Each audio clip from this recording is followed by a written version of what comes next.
नमस्कार साथियों, आज की क्लास में आप सबका स्वागत है।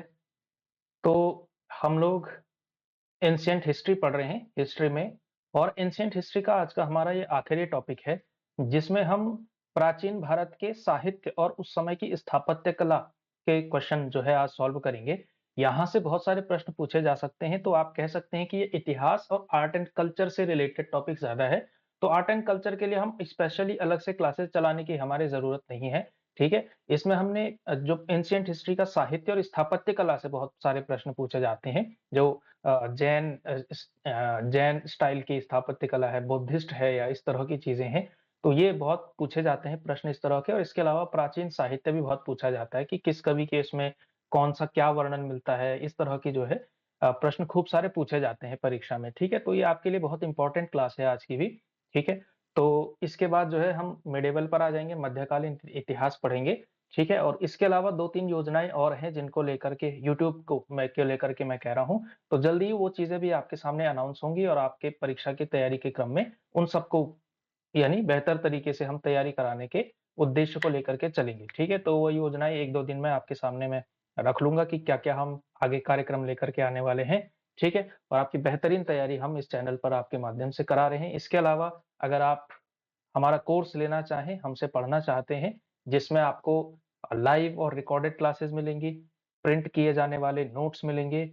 इसके अलावा जो टेस्ट सीरीज़ हमारी स्टार्ट होने वाली है जल्द ही, तो वो भी जो है आपको उसी के अंदर मिल जाएगी। आपको अतिरिक्त जो है फ़ीस देने की ज़रूरत नहीं पड़ेगी जब आप हमारा कोर्स परचेज़ करेंगे। कोर्स की फ़ीस मात्र ₹1500 है, तो ₹1500 में आपको बाइलिंगुअल नोट्स इत्यादि पूरे 5 के 5 जो है स्क्रीनिंग के सेगमेंट्स 5 के 5 विषय आपको करवा दिए जाएँगे। टीचिंग एप्टीट्यूड हो, जीएस हो, उत्तराखंड हो, रीज़निंग हो या हिंदी हो, ये 5 के 5 सब्जेक्ट जो है हम इतने जो है उस कोर्स में कराने वाले हैं। हमारी क्लासेस चल रही हैं, तो वो जो है आप अगर लेना चाहें तो ले सकते हैं ज्ञान वाटिका ऐप पर। ऐप का जो लिंक है वो डिस्क्रिप्शन में डाल दिया जाता है, तो वहाँ से आप ऐप डाउनलोड करके जो है हमारा कोर्स ले सकते हैं, ठीक है? तो आगे बढ़ते हैं, आज की क्लास हम शुरू करते हैं और बिना किसी देरी के मैं आपके सामने प्रश्न रखूँगा और आप जो है कमेंट सेक्शन में हमेशा की तरह जवाब देंगे। ज़्यादा से ज़्यादा संख्या में लोगों को जो है आपने शेयर करना है आज के इस सेशन को, ताकि ज़्यादा से ज़्यादा लोगों तक हमारे चैनल की हमारी पहुँच जो है जा सके, हमारी पहुँच जो है बढ़े और फिर हमारे लिए भी मोटिवेशन रहे और आपके लिए भी मोटिवेशन बना रहे। तो पहला क्वेश्चन मैं आपके सामने इसमें रख रहा हूँ, देख सकते हैं आप, कि खजुराहो जो मंदिर था, खजुराहो मंदिर स्थापत्य के निर्माण में सहयोगी कौन थे? यानी कि कुल मिलाकर के आप इस तरह से भी इस प्रश्न को रख सकते हैं कि खजुराहो के जो मंदिर थे वो बनवाए किसने थे? यानी कि निर्माणकर्ता कौन-सा वंश इसका था? ए चंदेल, बी गुर्जर प्रतिहार, सी चाहमान या फिर डी परमार। तो कौन-सा वंश जो था वो इनका जो है खजुराहो मंदिर का स्थापत्य किसने बनवाया था? ठीक है? तो ये बनाया था आपका पहले प्रश्न का उत्तर होगा आपका ये जो है चंदेल राजाओं ने जो है खजुराहो को बनाया था, बहुत इम्पोर्टेंट है भारत के स्थापत्य में खजुराहो का बहुत महत्व है। और ये जो है कहाँ स्थित है खजुराहो के मंदिर? तो ये मध्य प्रदेश के छतरपुर जिले में स्थित है खजुराहो नाम के स्थान पर, ठीक है? और ये मंदिर बहुत प्रसिद्ध हैं। चंदेल स्थापत्य की उत्कृष्टता का बखान करते हैं, ठीक है? और इन मंदिरों का जो निर्माण कराया गया था, ये माना जाता है खजुराहो मंदिर 950 से 1050 ईस्वी इस बीच जो है इन मंदिरों का निर्माण कराया गया था, ठीक है? भारतीय स्थापत्य कला के बहुत महत्वपूर्ण मंदिर हैं खजुराहो के मंदिर, ठीक है? और इन मंदिरों में से जो सबसे इम्पोर्टेंट मंदिर है वो है कंदरिया महादेव का मंदिर। कौन-सा मंदिर है? स्थापत्य में खजुराहो में कंदरिया महादेव का मंदिर, ये भी आप ज़रूर याद रखना, कंदरिया महादेव, ये मंदिर जो है खजुराहो का सबसे प्रसिद्ध मंदिर आप इसको कह सकते हैं, ठीक है? चलिए आगे बढ़ें, अगला क्वेश्चन देखिए, खजुराहो का जो मातंगेश्वर मंदिर है, जो खजुराहो का मातंगेश्वर मंदिर है, वो किसको समर्पित है? ए विष्णु को, बी शिव को, सी सूर्य को या फिर डी पार्वती को। तो जो आपका खजुराहो का ये जो मंदिर है, ये जो मंदिर है, ये किससे जो है संबंधित है? यानी किस देवता को समर्पित है? विष्णु को, शिव को, सूर्य को या फिर पार्वती को? तो ये जो मंदिर है, ये समर्पित है आपका किसको? ऑप्शन नंबर बी, शिव को जो है ये वाला मंदिर समर्पित है। खजुराहो का मातंगेश्वर मंदिर ज़्यादातर एक तो शिव धर्म से, शैव धर्म से भी संबंधित आप इसको ज़्यादातर मान सकते हैं। तो शिव जो है इसका सही उत्तर है। मातंगेश्वर मंदिर, कंदरिया महादेव में तो महादेव नाम ही है, तो वो आप याद रख सकते हैं। ठीक है, अगला क्वेश्चन देखें हम। निम्नलिखित में से कौन-सा विश्व धरोहर स्थल नहीं है? कौन-सा जो है वर्ल्ड हेरिटेज साइट इसमें से नहीं है? खजुराहो का मंदिर, भीमबेटका की गुफाएँ, सी सांची का स्तूप या डी मांडू का महल? तो जो है इसमें से जो वर्ल्ड हेरिटेज साइट यूनेस्को की नहीं है, वो है आपका बताना है आपने, क्या लग रहा है आपको? ठीक है, इसमें से जो सबसे कम फेमस है, जिसका नाम आपने सबसे कम सुना है, वही होगा। अब हो सकता है किसी ने मतलब किसी बहुत प्रसिद्ध चीज़ का नाम नहीं सुना हो, लेकिन जनरली मैं कह रहा हूँ सांची का स्तूप हर कोई जानता है, ठीक है? नोट पे भी होता है ये। आई थिंक 200 के नोट पर जो है ये है, शायद सांची का स्तूप ही है। हाँ, शायद 200 के ही है, थोड़ा देख बता लेना आप कमेंट में बताओ थोड़ा-सा, ठीक है? सांची का स्तूप किस नोट पर है? नोट है ना, नई महात्मा गांधी सीरीज़ निकाली है ना सरकार ने, रंग-बिरंगे नोट 100 का, 200 का, 50 का, 20 का, 500 का, उसमें। तो इसका जो सही उत्तर है वर्ल्ड हेरिटेज साइट कौन-सी नहीं है? तो वो है आपकी डी मांडू का महल। ये जो है सही उत्तर होगा, ठीक है? सांची का स्तूप भी यूनेस्को वर्ल्ड हेरिटेज साइट है, भीमबेटका भी है और खजुराहो तो है ही, ठीक है? तो इसका मतलब आप ये भी समझ सकते हैं, अगर आपको कोई चीज़ पढ़नी है और आप चाहते हैं कि स्थापत्य कला में हम क्या छोड़ें, क्या पढ़ें, तो जितनी भी आप जो है आपने सिर्फ़ और सिर्फ़ एक गूगल सर्च मारना है, यूनेस्को की वर्ल्ड हेरिटेज साइट कौन-कौन सी हैं भारत में? किसकी स्थापत्य कला की कौन-सी वर्ल्ड हेरिटेज साइट्स हैं? ठीक है? और वो सारी की सारी आप पढ़ लो उनके बारे में, वो मोस्ट इम्पोर्टेंट हो गया। इस तरह से जो है आपको करना होता है, ठीक है? तो ये क्लास आप देखेंगे, क्लास को आप अच्छे से सुना कीजिए, पेपर भी लेकर के बैठे रहिए, ताकि मैं आपको इम्पोर्टेंट भी कई बार बता देता हूँ कि कैसे आपको महत्वपूर्ण टॉपिक का चयन करना है, ठीक है? कि जो टॉपिक है उसके अंदर से महत्वपूर्ण कंटेंट को कैसे निकालना है, ये भी अपने आप में एक कला होती है, ये भी अपने आप में एक स्किल होती है, ठीक है? और मैं आपको इसके बीच में बताते रहता हूँ, तो वो भी आप जो है नोट करेंगे। इसलिए वीडियो को आप ठीक से देखिए, बहुत अच्छे से ध्यान लगा कर के आपको वीडियो को सुनना चाहिए। प्रश्न के उत्तर पर ही केवल ध्यान न दें, बल्कि जो मैं एक्सप्लेन कर रहा हूँ, उसको भी बहुत अच्छे से सुन कर के उसको आत्मसात करें। आपके लिए बहुत इंपॉर्टेंट क्लास होने वाली है। ठीक है? आगे बढ़ते हैं। अगला क्वेश्चन देखिए, आबू का जैन मंदिर किससे बना है? यानी किस प्रकार के पत्थरों से बना हुआ है? आबू का जैन मंदिर माउंट आबू पर स्थित है। जैन मंदिर बहुत प्रसिद्ध मंदिर है ये, जैन धर्म का। तो आपको बताना है कि आबू का जो जैन मंदिर है, वो जो है किससे बना हुआ है? यानी कि किस प्रकार के पत्थरों से बना हुआ है? तो जो आपका जैन मंदिर है आबू का, वो किससे बना हुआ है? बलुआ पत्थर से, चूना पत्थर से, ग्रेनाइट से या फिर संगमरमर से। तो आबू का जैन मंदिर आपका संगमरमर से बना हुआ है, ठीक है? संगमरमर से जो है आबू का जैन मंदिर बना हुआ है, राजस्थान में स्थित है, बहुत प्रसिद्ध है, ठीक है?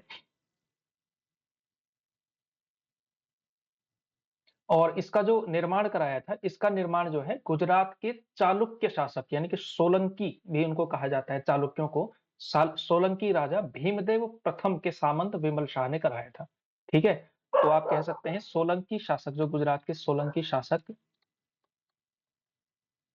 भीमदेव थे, यानी चालुक्य वंश के भीमदेव जो थे, तो भीमदेव का एक सामंत था विमल शाह। कौन था? विमल शाह। तो उसने जो है इसका निर्माण कराया था। ठीक है? आबू का प्रसिद्ध मंदिर ये भी आपने ध्यान रखना इंपॉर्टेंट है। ठीक है? आगे बढ़ें, अगला क्वेश्चन देखिए।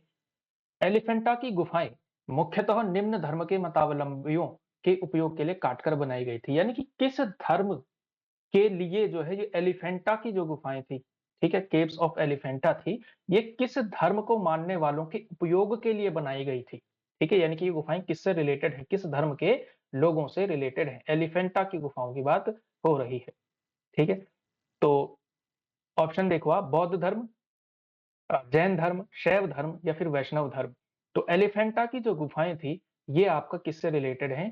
तो ये हैं आपकी शैव धर्म से रिलेटेड। ऑप्शन नंबर सी इसका सही उत्तर होगा, एलिफेंटा की गुफाएँ किससे रिलेटेड है, ठीक है? अजंता की गुफाएँ किससे रिलेटेड हैं? अजंता की गुफाएँ बुद्धिज़्म से रिलेटेड हैं। एलोरा की गुफाएँ, तो एलोरा की गुफाएँ भी शैव और इससे संबंधित है, एलिफेंटा की गुफाएँ शैव धर्म से रिलेटेड है, ठीक है? ध्यान रखना है आप लोगों ने। एलोरा में एक बड़ा प्रसिद्ध कैलाश मंदिर भी है, इसका ज़िक्र भी पहले किया जा चुका है यहाँ पर, ठीक है? अगला क्वेश्चन देखेंगे, एलोरा की गुफाओं का निर्माण किसने कराया था? एलोरा की गुफाओं का निर्माण किसने कराया था? तो जो प्रसिद्ध एलोरा की जो गुफाएँ हैं, उनका निर्माण किसने कराया था? ये आपके लिए प्रश्न है और इसमें ऑप्शन देखो आप पल्लवों ने, चोलों ने, राष्ट्रकूटों ने या फिर पालों ने। तो एलिफेंटा की जो गुफाएँ थी, उनका निर्माण किसने कराया था? तो ये बताना है आपने। ये जो निर्माण कराया था एलिफेंटा की गुफाओं का, इसका सही उत्तर है आपका सी। राष्ट्रकूटों ने जो है इसका निर्माण कराया था। ठीक है? राष्ट्रकूट इसका सही उत्तर होगा। अगला क्वेश्चन देखिए, अजंता की जो गुफाएँ हैं, निम्नलिखित में से किससे संबंधित हैं? केव्स ऑफ अजंता, जो अजंता की गुफाएं हैं वो किससे रिलेटेड हैं? रामायण से संबंधित हैं, महाभारत से संबंधित हैं, जातक कथाएं से संबंधित हैं या फिर पंचतंत्र की कहानियों से संबंधित हैं? तो जो अजंता की गुफाएं हैं वो मैंने आपको बताया है कि अजंता की गुफाओं में जो है इनके जो शैल चित्र हैं वो बुद्ध धर्म से बहुत ज्यादा रिलेटेड हैं। अजंता की गुफाएं तो बौद्धों से रिलेटेड क्या है? रामायण तो नहीं है, महाभारत भी नहीं है, जातक कथाएं। तो जातक कथाओं का चित्रांकन जो है अजंता की गुफाओं में हुआ है। ठीक है, अजंता की गुफाओं में हुआ है। किसमें हुआ है? अजंता की गुफाओं में। ठीक है, तो थोड़ा अगर आप ये भी याद रखें, ये भी याद रख पाएंगे कि किस धर्म से कौन सा रिलेटेड है, तो भी आप इंटरलिंक करते हुए प्रश्न का सही उत्तर दे पाएंगे। ठीक है ना। अगला क्वेश्चन देखेंगे, कोणार्क का जो सूर्य मंदिर था, कोणार्क का सूर्य मंदिर किसने बनवाया था? तो जो आपका कोणार्क का सूर्य मंदिर है वो किसने बनाया था? ए नरसिंह देव वर्मन ने, बी राजेंद्र चोल ने, सी अशोक ने या फिर कृष्णदेव राय ने? कोणार्क का जो सूर्य मंदिर बनाया था वो किसने बनाया था? तो बताना है आपने इसमें से कि किसने बनाया था। कोणार्क का जो सूर्य मंदिर है वो किसने बनाया था? तो ये बनाया था आपका नरसिंह देव वर्मन ने जो है इसका निर्माण कराया था। कोणार्क का सूर्य मंदिर बहुत प्रसिद्ध स्थापत्य कला का मंदिर है। ठीक है, और ये है आपका 13th सेंचुरी का, 13वीं सदी का है ये। ठीक, और इस मंदिर को ब्लैक पैगोडा भी कहा जाता है। ब्लैक पैगोडा, ठीक है, काला पैगोडा भी इस मंदिर को कहा जाता है। ये एक और तथ्य है। ठीक है, आप चाहें तो इसको याद रख सकते हैं। ठीक है, याद रखना चाहिए वैसे तो। चलिए अगला क्वेश्चन देखिए,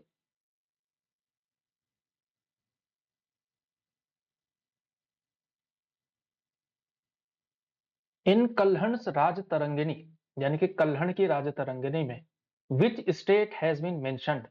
कल्हण की राज तरंगिणी एक रचना है, तो एक क्वेश्चन से ही आप ये याद रख सकते हैं, कल्हण की रचना है राज तरंगिणी।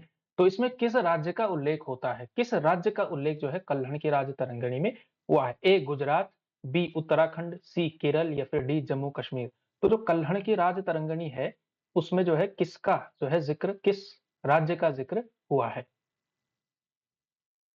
तो इसका सही उत्तर होगा उत्तराखंड नहीं होगा भाई। उत्तराखंड का पेपर है, इसका मतलब ये थोड़ी है कि उत्तराखंड होगा। डी जम्मू कश्मीर। ठीक है, जम्मू कश्मीर राज तरंगिणी यानी राजाओं का इतिहास। और ये कल्हण जो थे ये खुद जम्मू कश्मीर से संबंधित थे। ठीक है, ये जो उनके राजा थे अ, हर्षदेव। ठीक है, तो हर्षदेव के एक मंत्री के पुत्र थे कौन? कल्हण, बहुत प्रसिद्ध संस्कृत के कवि हुए जिनकी रचना है राजतरंगिणी। ठीक है, अगला क्वेश्चन देखिए, हु हैज रिटन मृच्छकटिकम? जो ये मृच्छकटिकम है, ये मृच्छकटिकम जो रचना है ये किसकी है? मृच्छकटिकम की रचना किसने की है? ठीक है, और ये वाली जो आज की क्लास है, अगर कोई लेक्चरर संस्कृत से तैयारी कर रहा है तो उसके लिए ये कह सकते हैं थोड़ा आसान क्लास होने वाली है। ठीक है, खास करके साहित्य और इससे संबंधित। तो मृच्छकटिकम जो रचना है ये दरअसल एक संस्कृत का नाटक है। ठीक है, और ये जो रचना है ये किसकी है? भास, कालिदास, वसुबंधु या फिर शूद्रक? तो मृच्छकटिकम जो रचना है आपकी वो किसकी है? यह है आपकी, सही कह रहे हैं, शूद्रक। शूद्रक की रचना। ठीक है, शूद्रक वाले ठीक है। शूद्रक जो है, मृच्छकटिकम एक संस्कृत का नाटक है। ठीक है, हाँ, दरअसल मतलब प्रेम कहानी टाइप का है। ठीक है, इसके नायक नायिका इत्यादि इतना तो मुझे नहीं पता, लेकिन जो है इतना याद रखेंगे। ठीक है, शूद्रक की रचना है मृच्छकटिकम। अगला प्रश्न देखिए, who among the following was not a part of ट्रिपर tripartite struggle in south India? ठीक है, कि निम्नलिखित में कौन दक्षिण भारत में त्रिकोणात्मक संघर्ष का हिस्सा नहीं था? निम्नलिखित में कौन दक्षिण भारत में जो त्रिकोणात्मक संघर्ष हुआ था, यानी ट्रायंगुलर फाइट हुई थी, संघर्ष हुआ था, उसमें कौन जो है नहीं लड़ा था? उस संघर्ष में कौन नहीं लड़ा था? दक्षिण भारत में हुआ था। ठीक है, तो इसका जो सही उत्तर है, इसका सही उत्तर क्या है? ए पाल, प्रतिहार, राष्ट्रकूट या फिर चोल? तो ये जो उत्तर है ये है आपका चोल जो थे वो इस संघर्ष में लड़े नहीं थे। ठीक है, और ये संघर्ष दरअसल था क्या कि इस संघर्ष में हुआ क्या कि गुजरात और राजपुताना के गुर्जर प्रतिहार थे। ठीक है, प्रतिहार जो ऑप्शन बी में आपको दिख रहा है, राजपुताना गुजरात के गुर्जर प्रतिहार थे, दक्कन के राष्ट्रकूट थे और बंगाल के पाल शामिल थे। ठीक है, और कन्नौज पर अधिकार करने को लेकर के इन तीनों कन्नौज जो कि एक प्रसिद्ध स्थान है, कन्नौज पर अधिकार को लेकर के जो है इन 3 महाशक्तियों के बीच जो है 200 साल तक लड़ाई चली थी, ठीक है? और आखिरी में जो विजय प्राप्त की थी वो गुर्जर प्रतिहारों ने की थी, ठीक है? तो कन्नौज पर अधिकार करने करने के उद्देश्य से 200 साल तक एक लड़ाई चली है, ठीक है? तो उस ज़माने का छोटा-मोटा वर्ल्ड वॉर आप कह सकते हैं, ठीक है? हाँ, वर्ल्ड वॉर तो नहीं मतलब नेशन वाइड वॉर, ठीक है? तो ये लेटेस्ट प्रश्न है, ठीक है? ये रेवेन्यू इंस्पेक्टर के परीक्षा में पूछा गया प्रश्न है, ठीक है? इसको जो है आप ज़रूर ध्यान रखेंगे कि किस तरह से ये प्रश्न पूछा गया है। अगला प्रश्न देखिए, which book refers that king Subahu's capital was Srinagar? किस ग्रंथ में ये उल्लेख मिलता है कि जो सुबाहु नरेश की राजधानी श्रीनगर में थी? ठीक है, किंग सुबाहु की जो राजधानी थी, वो श्रीनगर थी, ऐसा किस ग्रंथ में मिलता है? ठीक है, ऐसा किस ग्रंथ में मिलता है? रामायण में मिलता है, महाभारत में, रघुवंश में या फिर ऋग्वेद में? तो ये जो जानकारी मिलती है, ये मिलती है आपकी option number B, Mahabharata. Mahabharata में जो है ये वर्णन मिलता है, ठीक है? कि श्रीनगर सुबाहु जो जानते होंगे आप लोग, पढ़ा होगा आपने, तो उसमें जो है ये महाभारत में ज़िक्र मिलता है कि इसकी जो है राजधानी कहाँ हो गई थी? श्रीनगर हो गई थी, ठीक है? अगला प्रश्न देखिए, हर्षचरित्र वाज़ रिटन बाय यानी कि हर्षचरित्र जो था उसके लेखक कौन थे? ये आसान सा प्रश्न है, हर्षचरित्र के लेखक कौन थे? उनके दरबारी कवि थे, जिनका नाम क्या था? ए. ह्वेनसांग, बी जायसी, सी कल्हण या फिर डी बाणभट्ट। तो डी जो है बाणभट्ट इसका सही उत्तर है, ठीक है? बाणभट्ट हर्षचरित्र के रचयिता थे बाणभट्ट, ठीक है? ह्वेनसांग तो भाई यात्री था। मलिक मोहम्मद जायसी एक सूफी कवि हुए हैं, ठीक है? और ये क्लास हमने एक करनी भी है इसमें कि भक्ति आंदोलन जो मध्यकाल में उपजा, उसमें जो है कुछ प्रमुख चीजें आपने पढ़नी पड़ेंगी, ठीक है? ये मध्यकाल की बात है। मलिक मोहम्मद जायसी एक सूफी कवि हुए जिनकी रचना है पद्मावत, लोग जानते होंगे, पद्मावत इनकी एक रचना है। कल्हण हमने जाना कि राजतरंगिणी संस्कृत के कवि थे, बाणभट्ट भी संस्कृत के कवि थे, हरचरित्र इनकी प्रसिद्ध रचना है, ठीक है? अगला प्रश्न देखिए, which of the following Pallava rulers wrote Mattavilasa Prahasana? ठीक है, निम्नलिखित में से किस पल्लव शासक ने मत्तविलास प्रहसन की रचना की? मत्तविलास प्रहसन के रचयिता शासक की बात आपको बतानी है। ए नरसिंह वर्मन प्रथम, बी महेंद्र वर्मन प्रथम, दंती वर्मन या फिर नरसिंह वर्मन द्वितीय। तो पल्लव शासकों में मत्तविलास जो है पल्लव है, सॉरी, मत्तविलास प्रहसन है, इसकी रचयिता जो है वो कौन है? तो ये है आपके कौन? महेंद्र वर्मन प्रथम, बी इसका सही उत्तर होगा, ठीक है? महेंद्र वर्मन प्रथम जो थे, इन्होंने जो है मत्तविलास प्रहसन की रचना की। और जब कभी-कभी थोड़ा बहुत जो शासक लोग, राजा टाइप के लोग कोई किताब लिख लेते हैं, तो वो जो है थोड़ा-सा ज़्यादा प्रसिद्ध हो जाती है, ठीक है? जैसे अगर हम बात करें मध्यकाल में राणा सांगा का ज़िक्र बहुत आता है क्योंकि वो संगीत प्रेमी भी बहुत थे। तो इस वजह से संगीत को लेकर के उनका जो कंट्रीब्यूशन है, वहाँ पर बहुत सारे प्रश्न पूछे जाते हैं और विशेष रूप से राजस्थान की परीक्षाओं में, ठीक है? क्योंकि वहाँ का साहित्य इतिहास ये ज़्यादा है, लेकिन तब भी मैं फॉर एग्ज़ाम्पल आपको जो है बता रहा हूँ, ठीक है? तो महेंद्र वर्मन प्रथम जो थे, इन्होंने इसकी जो है रचना की थी, ठीक है? ये एक संस्कृत नाटक है, अगेन ये भी एक क्या है? संस्कृत का नाटक है। अगला क्वेश्चन देखिए, the earliest coins used in Indian subcontinent were known by the name यानी कि भारतीय उपमहाद्वीप में प्राचीनतम उपयोग किए गए सिक्के क्या कहलाते थे? ठीक है? तो कुल मिलाकर के यानी कि जो इंडियन सबकॉन्टिनेंट में सबसे पहले सिक्के प्रयोग किए गए, वो क्या कौन से सिक्के थे? ठीक है? पंच मार्क्ड कॉइन्स थे यानी आहत सिक्के जिस पर कोई निशान जो है इस तरह से लगाया जाता है, वो वाले सिक्के थे। बी कॉपर के कॉइन थे यानी तांबे के। सी एलॉय कॉइन्स यानी मिश्र धातु के सिक्के थे या फिर डी गोल्ड के कॉइन थे। तो कौन से सिक्के थे जो भारतीय उपमहाद्वीप में सबसे पहले प्रयोग किए जाते थे? तो ये प्रयोग किए जाते थे आपके क्या? आहत सिक्के जो है उनको कहा जाता था, पंच मार्क्ड कॉइन्स कहे जाते हैं, ठीक है? और सिक्के पहले जो है वो भारतीय उपमहाद्वीप में यहाँ से मिलता है, ठीक है? और ये जो इसको जो है पंचमार्क सिक्का भी कह सकते हैं आप। और इन सिक्कों का जो प्रचलन है ये 7वीं सदी ईसा पूर्व से पहली ईसवी तक का माना जाता है, ठीक है? इतना पुराना इतिहास है।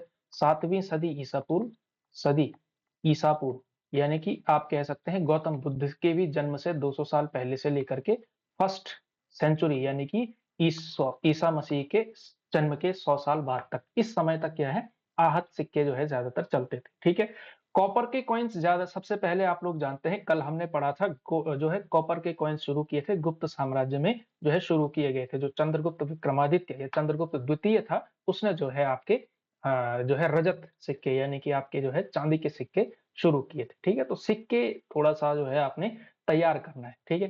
तो आप जो है इस तरह से भी कर सकते हैं, आप एक क्रम में याद करना चाहें तो भी कर सकते हैं कि गुप्त पीरियड का सारा पढ़ लिया, या फिर आप चाहें तो टॉपिक टू टॉपिक भी पढ़ सकते हैं। जैसे एंशिएंट हिस्ट्री में आपने सिक्कों का इतिहास पढ़ लिया, 15-20 मिनट की रीड होगी आपकी, 15-20 मिनट में आप पूरा पढ़ सकते हैं कि इस काल में इस सिक्कों को ये कहा जाता था, यहाँ से शुरू हुआ, यहाँ पे खत्म हुआ। ये सिक्कों वाला भी चाहें तो आप हिस्ट्री ऑफ कॉइन्स भी पढ़ सकते हैं, ठीक है? वैसे एक रोचक विषय हो सकता है ना? तो ये जो है इस तरह से भी किया जा सकता है। अगला क्वेश्चन देखते हैं।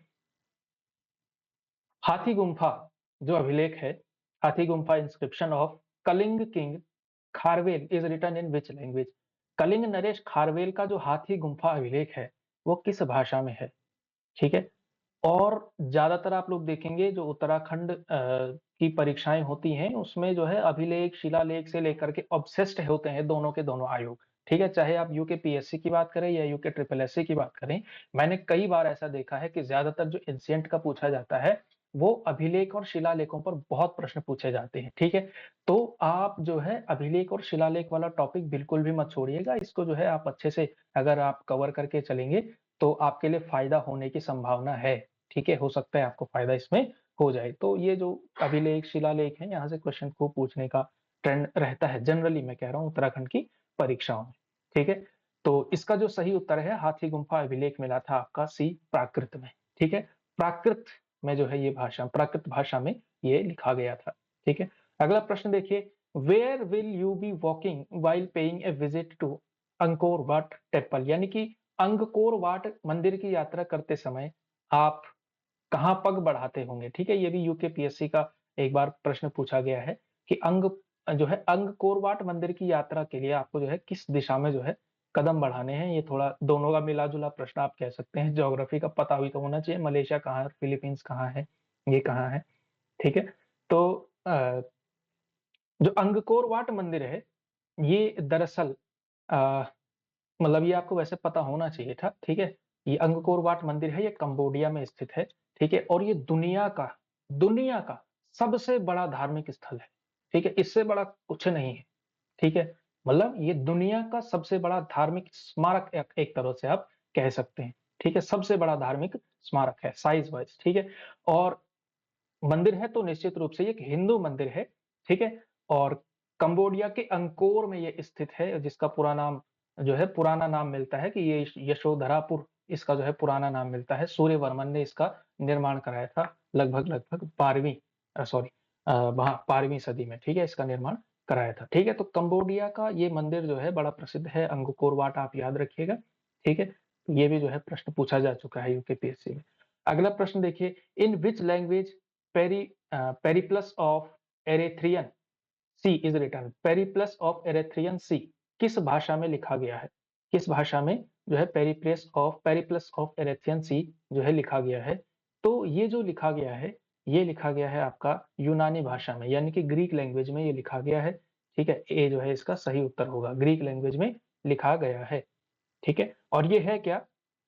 तो ये जो किताब है, ये एक यूनानी लेखक ने लिखी थी, उस लेखक का नाम जो है उपलब्ध नहीं है, ठीक है? लेकिन इस किताब में जो है भारत के समुद्री तटों के बारे में जानकारी मिलती है, ठीक है? भारत के समुद्री तटों के बारे में जानकारी मिलती है और भारत के समुद्री तट आप लोग जानते हैं, व्यापारिक रिश्तों के लिए समुद्री तट बहुत ज़रूरी होते हैं, तो चाहे वो रोमन साम्राज्य हो, चाहे वो इजिप्ट हो, है ना? मिस्र के बंदरगाह हों या फिर जो है अफ्रीका हो, हॉर्न ऑफ अफ्रीका हो, तो ये सारे देशों के बारे में और जो आपकी ईस्टर्न वर्ल्ड है पूरा का पूरा, चाहे वो भारत हो, भारत से इधर की तरफ के जितने भी हों, उन सारे जो के बारे में खूब पता चलता है, ठीक है? तो पेरिप्लस ऑफ द एरेथ्रियन सी ये जो है एक महत्वपूर्ण किताब है। हाँ, लेखक का जो है यानी लेखक इसका अज्ञात है, पता नहीं है कि दरअसल ये लिखी किसने है, लेकिन एक महत्वपूर्ण सोर्स है, जिसमें जो है आपको भारत के तटों के बारे में, कोस्टल कोस्ट ऑफ इंडिया के बारे में बहुत कुछ पता चलता है, ठीक है?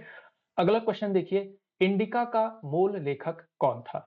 ठीक है, इंडिका एक बड़ी प्रसिद्ध किताब है, तो इंडिका का लेखक कौन था? ये आसान प्रश्न है, ठीक है? इसमें कोई दिक्कत होनी नहीं चाहिए। ये जो है इंडिका का मूल लेखक कौन था, और इस पर जो है आप लोगों के उत्तर आने चाहिए बी। ठीक है, मेगास्थनीज जो है इंडिका का मूल लेखक था। ठीक है, मेगास्थनीज बोल भी रहे लोग। तो मेगास्थनीज जो है इंडिका का मूल लेखक था। एक तो मुझे थोड़ा इसमें पता इसलिए नहीं चल पाता है कभी-कभी, क्योंकि यहाँ पे मैंने क्वेश्चन नंबर नहीं डाला हुआ होता है। ठीक है, तो कल से क्वेश्चन नंबर डाल दूंगा, तो आप किस प्रश्न का उत्तर बी बोल रहे हैं, कहीं इस वाले का बी बोल रहे हैं या उस वाले का बी बोल रहे हैं, तो ये जो है हम कर देंगे। ठीक है, वो व्यवस्था जो है कल से मैं थोड़ा ध्यान रखूंगा, ट्राई करूंगा, नहीं तो पहले ही क्लास से बनाने से पहले 1 2 3 4 कर लूंगा, ताकि आप कमेंट कम से कम केवल बी या केवल सी ना लिखें, बल्कि जैसे फॉर एग्जाम्पल माना क्वेश्चन नंबर 29 सी इस तरह से लिखें। ठीक है, तब ठीक रहेगा। ठीक है, चलिए अगला क्वेश्चन देखिए। क्योंकि मैं मतलब ऐसा नहीं है कि मैं 1 मिनट जो है एक उस पर खपाता नहीं, मतलब खर्च नहीं करता हूँ। मैं नहीं चाहता हूँ कि कम से कम मतलब ऐसा हो, क्लास जो है एक पावर पैक होना चाहिए। बीच में मतलब अभी तो मैं बोल रहा हूँ, लेकिन बीच में बहुत ज़्यादा टाइम ना गँवाते हुए ज़्यादा से ज़्यादा कंटेंट कम से कम समय में देने की प्रयास करना चाहिए, क्योंकि जो है आपकी परीक्षा निकट है, और इसमें जो है यानी बहुत फैक्चुअल जानकारी बहुत पूछी जाने की संभावना होती है। तो जितने अच्छे से आप जितने कम टाइम में आपको ज़्यादा से ज़्यादा जानकारी देने का प्रयास हो, वो जो है मैं करने की कोशिश करता हूँ। ठीक है? तो इनमें कौन-सा युग्म जो है सुमेलित है? इनमें से आपको बताना है सुमेलित जो है कौन-सा है, और एक तरफ आपकी रचनाएँ हैं, दूसरी तरफ आप जो है इसमें रचनाकार है यानी कि कवि है। ठीक है? तो ये जो है रचनाकार थोड़ा-सा याद ज़रूर करिएगा कि सुमेलित बताना है, बाकी सारे मतलब असुमेलित हैं। ठीक है?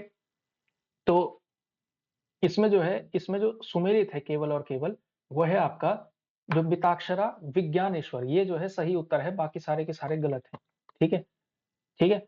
तो इसमें से जो आपकी रचना है अरे भाई क्या हुआ ये? हाँ, ब्लैक हो जा रही बार-बार स्क्रीन। तो विज्ञानेश्वर ने जो है मिताक्षरा की रचना ज़रूर की थी। ठीक है? और इसके बाद इसके अनुवाद भी बहुत सारे हुए हैं। इसके अलावा अगर हम बात करें सुबोधिनी जो रचना है, ये जो है वेदांत सार की एक जो है टीका है, जिसकी रचना जो है नृसिंह सरस्वती ने की है। ठीक है? और नरसिंह सरस्वती ने इसकी रचना की है, किसकी? सुबोधिनी की। तो सुबोधिनी की नरसिंह सरस्वती जो है आप तैयार रखिएगा, नरसिंह सरस्वती। ठीक है? और कालिदास की रचना नहीं है, ये स्मृति चंद्रिका जो रचना है, ये किसकी रचना है?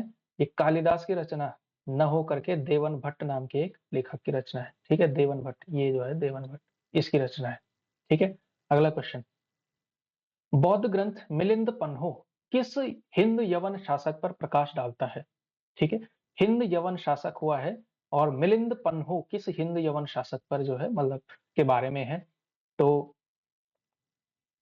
ये जो है बात करता है मिनेंडर की बात करता है। ठीक है? ये दरअसल बैक्ट्रिया का शासक था। बैक्ट्रिया, ठीक है? बैक्टीरिया मत लिख देना, बैक्ट्रिया। ठीक है? बैक्ट्रिया का शासक है मिलेंडर। ठीक है? और नागसेन के बीच जो है संवाद जो है नागसेन और मिनेंडर के बीच जो है मिलता है, जिसको अगर हम उसमें कहेंगे संस्कृत में इसके लिए रचना का नाम मिलेगा मिलिंद प्रश्न, लेकिन क्योंकि ये प्राकृत नाम है इसलिए जो है मिलिंद पन्हो, पन्हो मतलब प्रश्न का जो है अपभ्रंशित शब्द है। ठीक है? तो ये जो है बौद्ध धर्म का एक बहुत प्रसिद्ध ग्रंथ है। ठीक है? मिलिंद पन्हो पाली में लिखा गया है। ठीक है? 100 ईसा पूर्व में। ठीक है? तो पाली की जो है ये रचना है, मिलिंद पन्हो, आपने याद रखना है। अगला प्रश्न देखिए आप, the religious text which explains about the 8 different phases of agricultural words, यानी कि वह धार्मिक पुस्तक जिसमें कृषि फर्म की 8 विभिन्न अवस्थाओं का वर्णन मिलता है। यानी कि कृषि से संबंधित किताब कौन सी है, कुल मिलाकर के आप ऐसे भी समझ सकते हैं कि कौन सी किताब है जिसमें कृषि की जो है ये जानकारी मिलती है। ठीक है? 8 विभिन्न अवस्थाओं का जो है जिक्र मिलता है। तो वो किताब है आपकी ए अवदान शतक, ठीक है? बी आर्यमंजू श्री मूलकल्प, सी मिलिंद पन्हो, या डी दीपवंश। तो इसका सही उत्तर है आपका क्या? सी। ठीक है? मिलिंद पन्हो, मिलिंद प्रश्न जो है इसी में जो है मिलता है। इसके बारे में आपको बता दिया गया है कि ये दरअसल नागसेन और जो मिलेंडर हुआ था उसके संवाद का संकलन है। ठीक है? और ये जो है रचना है। ठीक है? पाली का ग्रंथ है, इत्यादि इत्यादि। ये आपने तैयार रखना है। ठीक है? मिलिंद पन्हो एक महत्वपूर्ण ग्रंथ है, महत्वपूर्ण बौद्ध ग्रंथ है। ठीक है? तो तैयार रखना है आपने। Which among the following play was written by Harshavardhana, Harshavardhana ने लिखा था एक नाटक, वो कौन सा था? ठीक है? अब हर्षवर्धन खुद राजा था। अगेन मैं कह रहा हूँ ना, किसी राजा ने अगर गलती से कुछ लिख दिया है, तो वो बड़ा महत्वपूर्ण हो जाता है, खासकर इतिहास में, ठीक है? साहित्य की दृष्टि से उसका महत्व हो ना हो, इतिहास की दृष्टि से उसका महत्व हो जाता है, ठीक है?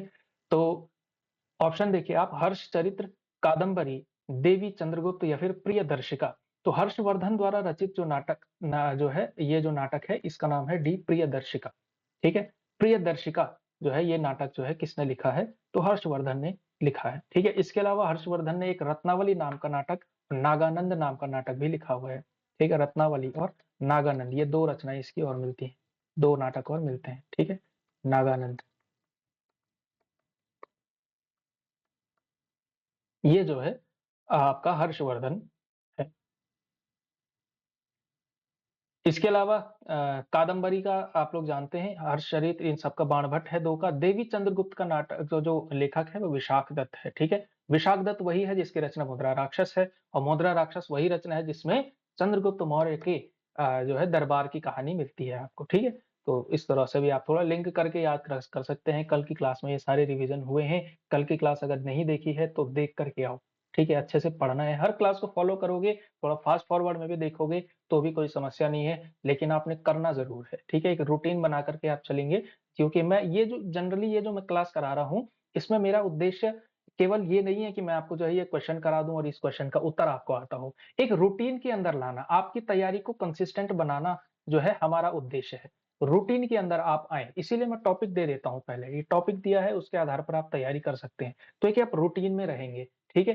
ताकि आपको जो है इनकंसिस्टेंटली तैयार, मतलब ऐसा ना हो जाए कि तैयारी आपकी बीच में ब्रेक हो गई, 10-15 दिन अलग ही कुछ पढ़ लिया, कोई स्ट्रैटेजी नहीं है, कोई रणनीति नहीं है, कोई मतलब ठिकाना ही नहीं है, कोई एक डायरेक्शन है ही नहीं तैयारी का, ऐसी स्थिति ना आए, इसके लिए जो है एक रूटीन वाइज़ तैयारी कर रहा हूँ। हफ्तों के सातों दिन इसीलिए जो है क्लास अभी तक चल रही है, ठीक है? बिना किसी ब्रेक के चल रही है, ठीक है? तो ये जो है इस तरह से है मामला। अगला प्रश्न देखिए आप, गणित की पुस्तक लीलावती के लेखक कौन थे? गणित की पुस्तक है लीलावती और इसके लेखक कौन थे? ए रामानुज, बी कौटिल्य, सी अमर्त्य सेन या फिर डी भास्कर आचार्य। तो गणित की पुस्तक लीलावती जो थी, ये जो है दरअसल लिखी थी भास्कर आचार्य ने। भास्कर आचार्य बहुत प्रसिद्ध गणितज्ञ हुए, भास्कर आचार्य द्वितीय इनको कहा जा सकता है। तो ये जो है 1150 ईस्वी जो है इसका रचना काल मिलता है लीलावती का, ठीक है? और ये गणित और ज्योतिष से रिलेटेड है, ठीक है? मैथ्स एंड एस्ट्रोलॉजी, एस्ट्रोनॉमी नहीं, एस्ट्रोलॉजी, ज्योतिष जो विज्ञान है उस पर संबंधित है, ठीक है? और इस वजह से, और जो ये जो लीलावती है, लीलावती दरअसल कोई एक किताब नहीं है, किताब का बाद में इसने रूप ले लिया, लेकिन इनकी किताब है सिद्धांत शिरोमणि, ठीक है? क्या किताब है? भास्कराचार्य की किताब है सिद्धांत शिरोमणि, और सिद्धांत शिरोमणि का हिस्सा जो है लीलावती है, ठीक है? तो सिद्धांत शिरोमणि का भाग है, वो भाग है लीलावती जिसमें ज्योतिष और गणित की बात कही गई है भास्कराचार्य द्वितीय के द्वारा, ठीक है? 1150 इसका जो है रचना काल मिलता है, ठीक है? अगला प्रश्न देखिए, ब्लैक पैगोडा कहाँ है? अगेन ब्लैक पैगोडा मैंने आपको थोड़ी देर पहले बताया था कि ब्लैक पैगोडा से नाम से भी आ सकता है, मदुरै, कोणार्क, खजुराहो या फिर इनमें से कोई नहीं। तो ब्लैक पैगोडा कहाँ स्थित है? अभी बताना है आपने, ठीक बता भी रहे हैं आप लोग। बी जो है कोणार्क इसका सही उत्तर है, ठीक है? बी कोणार्क इसका सही उत्तर है, क्योंकि कोणार्क का जो सूर्य मंदिर है, the sun temple of Konark is also known as black pagoda. Black pagoda के नाम से भी जाना जाता है आपका कोणार्क का सूर्य मंदिर, ठीक है? पढ़ाया गया है आपको ऊपर के क्वेश्चन में, ठीक है? अगला प्रश्न देखिए, किस प्राचीन भारतीय पुस्तक का 15 भारतीय एवं 4 विदेशी भाषाओं में अनुवाद हुआ है? ठीक है? कौन-सी ऐसी किताब हो सकती है कि 15 भारतीय 4 विदेशी भाषाओं में अनुवाद हुआ है? इतनी सुपरहिट किताब है, वो कौन-सी किताब है? ठीक है? ये वो किताब है जिसकी कहानियाँ आपने निश्चित रूप से पढ़ी भी हैं, ठीक है? तो विष्णु शर्मा द्वारा कृत, समझ गए होंगे आप लोग, पंचतंत्र, विष्णु शर्मा द्वारा कृत वो रचना है जिसमें बहुत सारी जो है चीज़ें आपको मिलती हैं, ठीक है? और हितोपदेश ये जो है ये भी कहीं न कहीं पंचतंत्र की कहानियों से इंस्पायर्ड ही है हितोपदेश भी, ठीक है? लेकिन पंचतंत्र की कहानियाँ बहुत प्रसिद्ध हैं, विष्णु शर्मा ने लिखा था, और ये जो आपके गुप्त काल के जो है रचनाकार हुए हैं, ठीक है? तो ये भी आपने तैयार रखना है, याद रखना है। Which of smritis have been written in verse, which of the following has been written in prose, ठीक है?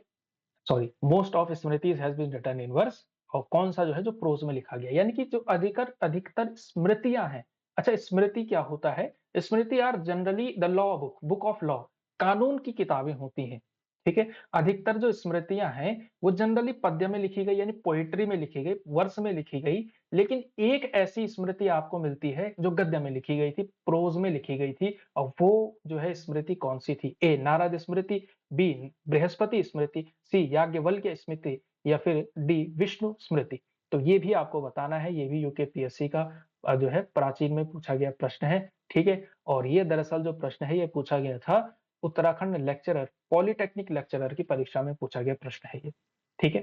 तो ये जो इसमें से जो सही उत्तर है, ये उत्तर है आपका डी, विष्णु स्मृति। जो विष्णु स्मृति है, this is written in prose, ठीक है ना? प्रोज़, ठीक है? तो बहुत सारी स्मृतियाँ हैं, नारद स्मृति, बृहस्पति स्मृति, याज्ञवल्क्य स्मृति है, विष्णु स्मृति है। एक मनु स्मृति का नाम आप खूब सुनते होंगे जो कि हाइली पॉलिटिसाइज्ड है, इस पर जो है बहुत विमर्श, बहुत वाद-विवाद होते रहते हैं, ठीक है? तो इसमें से जो विष्णु स्मृति है, वो किसमें है? वो प्रोज़ में है, यानी कि गद्य में लिखी गई है, ठीक है? बाकी सब पोएट्री में लिखे गए हैं। अगला प्रश्न देखिए, who among the following is called as prince among travellers, यानी कि यात्रियों में राजकुमार किसको कहा जाता है? फाहियान को, वेन्सान को, बारबोसा को या फिर अल बरूनी को? ठीक है, ये सारे यात्री हुए हैं जिन्होंने भारत की यात्राएं की हुई हैं। तो इसमें से जो वेन्सांग है, वेन्सांग को कहा जाता है, वेन्सांग को कहा जाता है यात्रियों का राजकुमार, प्रिंस अमंग ट्रेवलर्स, यानी यात्रियों में राजकुमार, ठीक है ना? प्रिंस अमंग ट्रेवलर्स, ठीक है? तो यात्रियों में राजकुमार इसको कहा जाता है। अगला प्रश्न देखिए, which one of the following is the earliest temple of India? Bharat का प्राचीनतम मंदिर कौन सा है? ठीक है, भारत का प्राचीनतम मंदिर कौन सा है? अर्लीस्ट टेम्पल ऑफ इंडिया, यानी कि ऐसा मंदिर, प्राचीनतम मंदिर हो सकता है कोई और हो, लेकिन वो टूट गया होगा निश्चित रूप से। लेकिन ये उस मंदिर की बात हो रही है जो प्राचीनतम है और मतलब अभी भी स्थित है, ठीक अवस्था में है, ठीक है? बर्बाद नहीं है, रुइन अवस्था में नहीं है। तो भारत का जो प्राचीनतम मंदिर है वो कौन-सा इसमें से? ये आसान प्रश्न होना चाहिए आपके लिए। दरअसल अगर आपने टॉपिक नहीं पढ़ा हुआ है आर्ट एंड कल्चर का, तो पढ़िए, स्थापत्य कला से प्रश्न पूछे जाने की संभावना बहुत ज़्यादा होती है। अजंता, एलोरा, कोणार्क का सूर्य मंदिर, माउंट आबू या जो ये वाला जो मैं अभी उत्तर आपने बताना है, उत्तर बता भी रहे हैं बहुत सारे लोग, ठीक है? तो इसका जो सही उत्तर है, हाँ, ठीक बता रहे हैं। बैराट का जो मंदिर है जयपुर का, बैराट का, जयपुर का जो बैराट मंदिर है, वो है जो है प्राचीनतम मंदिर, भारत का सबसे पुराना मंदिर वो है, ठीक है? सबसे पुराना मंदिर जो है जयपुर का बैराट मंदिर है, ठीक है? तो इसमें से जो है जयपुर जो है, जयपुर का बैराट मंदिर भारत का प्राचीनतम मंदिर में से एक है, ठीक है? और राजस्थान में स्थित है, जयपुर में, ठीक है? और जिसके निर्माण का समय जो है, इसका जो निर्माण काल हुआ है वो दरअसल तीसरी ईसा पूर्व, 3rd सेंचुरी बीसी में हुआ है, 3rd सेंचुरी बीसी, ठीक है? तो ये जो है आपको मिलता है भारत के सबसे पुराने मंदिरों में से एक, ठीक है?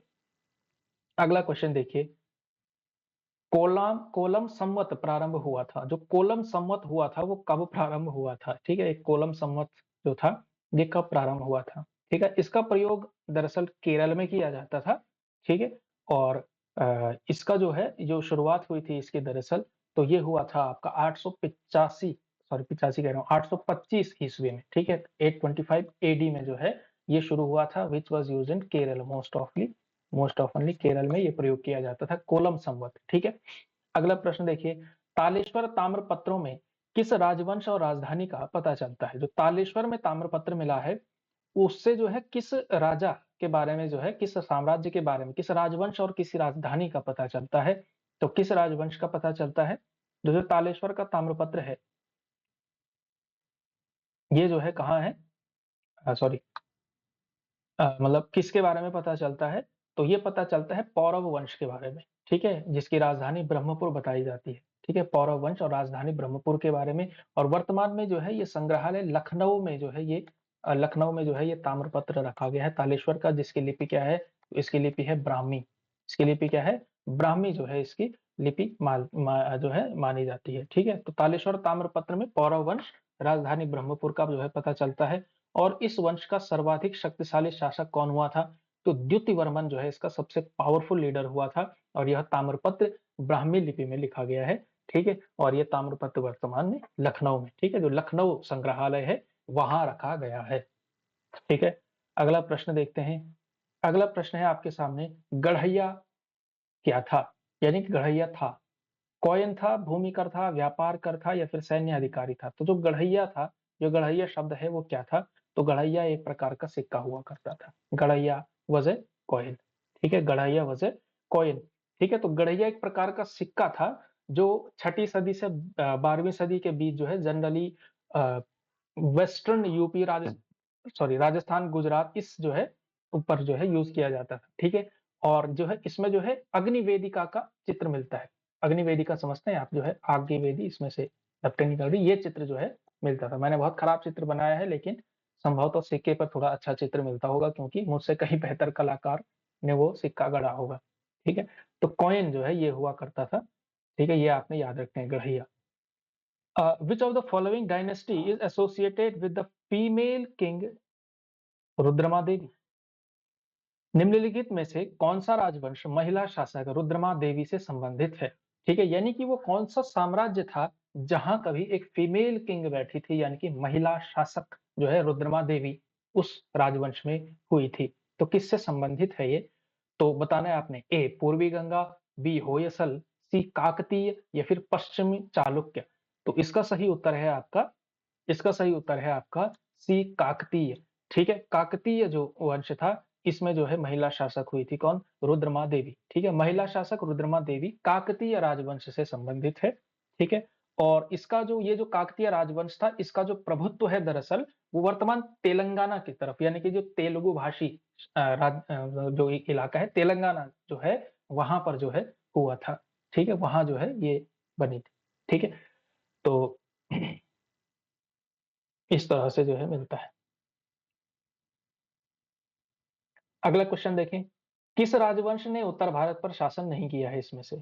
ये जो चार हैं इनमें से किसने जो है उत्तर भारत पर शासन नहीं किया है इसमें से? ठीक है, ए चालुक्य, बी राजपूत, सी गुप्त या फिर डी मौर्य। और ये आसान प्रश्न है, ये सबको आना चाहिए। इसका सही उत्तर क्या होगा? तो इसका सही उत्तर आपने कमेंट सेक्शन में देना है, और कमेंट सेक्शन में आप देंगे ए, ठीक है ना। चालुक्य जो है इसका सही उत्तर हो, क्योंकि राजपूत तो आप लोग जानते हैं राजस्थान में, Rajasthan is in north India, Rajasthan राजपूतों का काफी जो है दबदबा उत्तर भारत में रहा है, निश्चित रूप से मौर्यों का भी रहा ही है, इनकी तो सीमा कहाँ की कहाँ थी, गुप्तों का भी रहा ही है, ठीक है। तो ए चालुक्य जो है इसका सही उत्तर होगा, ठीक है, चालुक्य जो है इसका सही उत्तर होगा, ठीक है। इनका जो जनरली विस्तार रहा है वो जनरली कर्नाटक और इस तरफ रहा है, कर्नाटक हो गया, महाराष्ट्र, वेस्टर्न महाराष्ट्र, इस तरफ आंध्र प्रदेश, यानी कुल मिलाकर के दक्षिणी भारत है वो रहा। और जो इनकी जो राजधानी हुआ करती थी चालुक्यों की, वो हुआ करती थी कहाँ? बादामी, बादामी नाम की स्थान हुआ करता था, बादामी, ठीक है। बादामी में जो है इनकी राजधानी हुआ करती थी, ठीक है। वातापी उस समय का नाम था, बादामी जो है आजकल उसको कहा जाता है, ठीक है। तो चालुक्य जो थे वो दक्षिण भारत का राज्य इनसे संबंधित था, ठीक है।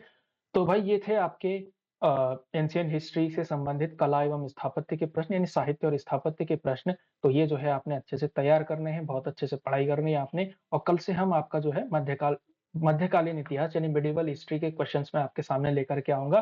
और कल का हमारा टॉपिक क्या होने वाला है? तो कल का जो हमारा टॉपिक होगा मैं बता देता हूँ आपको। कल हम जो पढ़ने वाले हैं दिल्ली सल्तनत, ठीक है। निश्चित रूप से आप लोगों को भी पता है दिल्ली सल्तनत, ठीक है। तो दिल्ली सल्तनत में भी आप तीन जो है याद कर, मतलब तीन के मैं क्वेश्चन लेकर के आऊंगा आपका। एक हो गया आपका क्या, गुलाम वंश, गुलाम हो गया, तुगलक हो गया, और लोधी हो गया। ये तीन आप जो है तैयार करके लाना है, ठीक है। तो कल मतलब आप कह सकते हैं शुरुआत हम करेंगे मतलब भारत में मुस्लिम आक्रमण, यहाँ से जो है मुस्लिम आक्रमण कहाँ से शुरू हुआ, कैसे हुआ, ये सारे क्रम में। और पहली जो डायनेस्टी फिर जो है इसमें बैठी, इसमें जो गुलाम वंश स्थापित हुआ था मोहम्मद गौरी के बाद, गुलाम वंश, तुगलक, लोधी, ये तीन जो है हमने कल पढ़ने, ठीक है। तो दिल्ली सल्तनत के क्वेश्चन हम यहाँ से अब कल से शुरू करेंगे। तो जो है कल से जो है आपने ये टॉपिक तैयार करके लाना है, ये पूछे गए टॉपिक आप कवर करके चलेंगे, रूटीन में चलेंगे तो अच्छा रहेगा आपके लिए। इसके अलावा अगेन हमेशा की तरह अपील, वीडियो को आपने लाइक करना है, चैनल को सब्सक्राइब करना है, ठीक है। और ज्यादा से ज्यादा संख्या में आप जो है शेयर करिए अपने अपने दोस्तों के बीच, व्हाट्सएप ग्रुप्स में, व्हाट्सएप स्टेटस में, ठीक है, ताकि लोगों को भी पता चले कि एक बहुत अच्छा चैनल, बहुत अच्छा प्लेटफॉर्म आपको मिला है जो प्रवक्ता स्क्रीनिंग की शानदार तैयारी आपको करवा रहा है, ठीक है। तो इस क्रम में बहुत बहुत धन्यवाद आपका। इसके बाद जो है कल हम जो है मिलेंगे, ठीक है? और इसके अलावा आपकी उत्तराखंड की क्लास भी होगी, ठीक है? चलिए, धन्यवाद।